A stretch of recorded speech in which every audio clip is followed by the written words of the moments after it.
그 88% 지원금 나눠주고 있잖아요. 저는 경기도민. 근데 뭐 경제지는 말할 것도 없고 계속해서 왜 88%만 주느냐. 그러니까 내가 좀 화가 나는 게 뭐 재정이 어쩌고저쩌고 했던 놈들이 88%를 나눠준다고 하니까 여기에 대해서 또 비판을 하고 있는 거예요. 오늘 안철수도 그랬단 말이에요. 이 88% 나눠주는 거에 대해서 왜 내가 88%에 안 들어가냐 하는 놈, 들어가냐 하는 놈 이렇게 굉장히 많은 사람들이 있는데 저는 이 부분은 최소한 조중동류나 경제지가 할 말은 아니라고 생각하고 더군다나 이걸 비판하려면요. 이걸 반대했던 국민의 힘을 비판하는 게 먼저잖아요. 아니 그리고 그러면서도 또 그 신문들이 이재명 후보는 또 비판한다니까요. 네. 대체 어느 장단에 춤을 춰야 됩니까? 그러니까 그들은 목표가 비판이에요. 비판. 소득 상위 12% 기준이 뭔가 국민지원금 미지구에 분노하는 직장인들. 집도 차도 없는데 상위 12% 부자 티내냐 전국민 88% 불화. 와.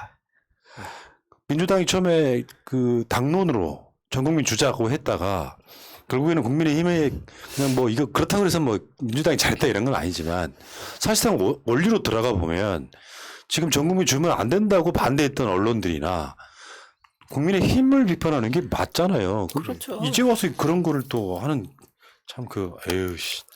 그래서 기레기 망국론이 나와요. 기레기 망국론. 안철수 국민지원금 받으려다 내가 상위 22% 중산층 붕괴. 이분은 구구시고요.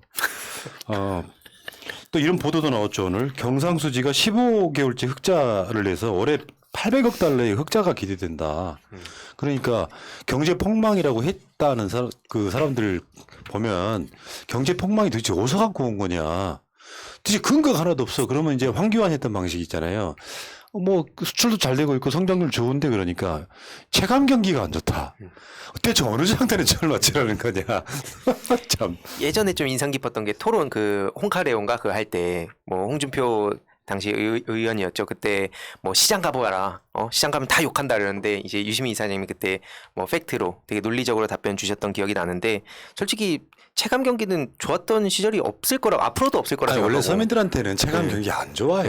근데 그걸 가지고 그렇게 자기네들 필요할 때만 얘기하고 그러면서 정작 재벌 기득권 세력들 옹호하고 뭐 낙수 효과 타령하던 사람들이 전반에 염치 없다 생각합니다. 아니 근데 웃긴다니까. 그런데 그 재난지원금이든 그게 뭐 그 소비 활성화 지원금이든 전 국민 100% 준다면 또 거품을 물고 반대해요.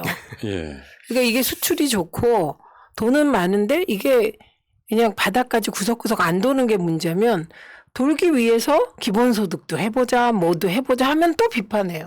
그러니까 어쩌라고. 그러니까 체감 경기가 좋으려면 그나마 방법이 있어요. 양극화를 줄이면 돼. 근데 그 양극화를 줄이는 방법이 뭐가 있냐고요. 이재명의 기본소득은 복지로 보면 안 됩니다. 지금 현재로서는 경제정책이라고 보는 게 일단 맞을 것 같고요. 그러니까 나라는 돈을 잘 벌어. 부자 나라야. 그런데 가난한 사람들이 많이 생겨. 그건 자본주의의 필수적 요소 중에 하나예요. 그러면 여기를 뭔가 경제를 돌려가지고 기본소득이라는 게 그런 개념이잖아요. 국민들한테 쓰게 만들어서 내수를 활성화시켜보자. 내수가 활성화되면 기본적으로 고용도 많아질 거고 이제 소비도 늘어날 거고 이 과정들을 거쳐보자인데 시대는 바뀌고 있는데 정치인들 생각이 전혀 안 바뀐 상태에서 민주당 경선 토론하다 보면 그게 보이잖아요. 옛날 기존의 가치관. 홍남기가 국회에 나와가지고 전날과 지금의 말이 달라진 그 사실 알죠? 곳간이 비어간다 그랬다가 그러니까 재정 탄탄하다. 재정이 없다 그랬다가 재정이 탄탄하다 그랬다가 도대체 어느 장단에 맞춰야 됩니까? 이거는 여야를 떠나서 정치인들의 생각이 그 어떤 그 바뀌는 시대가 요구하는 아젠다를 지금 던지지 못하고 제가 봤을 때 그거 던지고 있는 사람은 이재명, 추미애 정도가 우리 전 통틀어가지고 그 정도 되는 것 같아요. 그러니까 지금 말씀하신 부분엔 아주 근본적인 문제가 하나 있는데요.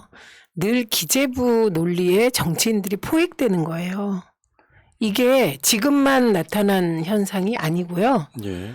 민주정부 1기부터 2기 계속 나타났던 현상이에요. 그러면 왜 기재부 논리에 포획이 되냐. 그게 민주정부가 경제에 약하다라는 개념에 민주정부 스스로 저는 억매여 있다고 생각을 해요. 그리고 그러면 보수정부는 경제에 강했냐? 안 강했거든요. 그래서 이 문제를 근본적으로 해결하려면 어떻게 해야 될까? 그런데 안 그랬던 시절이 있어요. DJ 때 이해찬 대표가 교육부 장관 할 때 있잖아요. 그땐 기재부와 교육부 관계가 완전히 달라졌었어요. 그러니까 그 어떤 일을 교육부가 추진하려고 할 때 재원 마련의 방법까지도 이해찬 교육부 장관이 다 재정을 찾아서 기재부를 설득하거든요. 그래서 그런 모델이 가능한 거잖아요. 그죠? 한 명이 하면 다 할 수 있는 거니까. 그래서 조금 정치인들이 그 기재부 논리에 끌려가지 않기 위하여 무엇을 준비해야 되느냐 깊이 고민할 필요는 있는 것 같아요. 예. 자, 일단 이렇게 시작하겠습니다.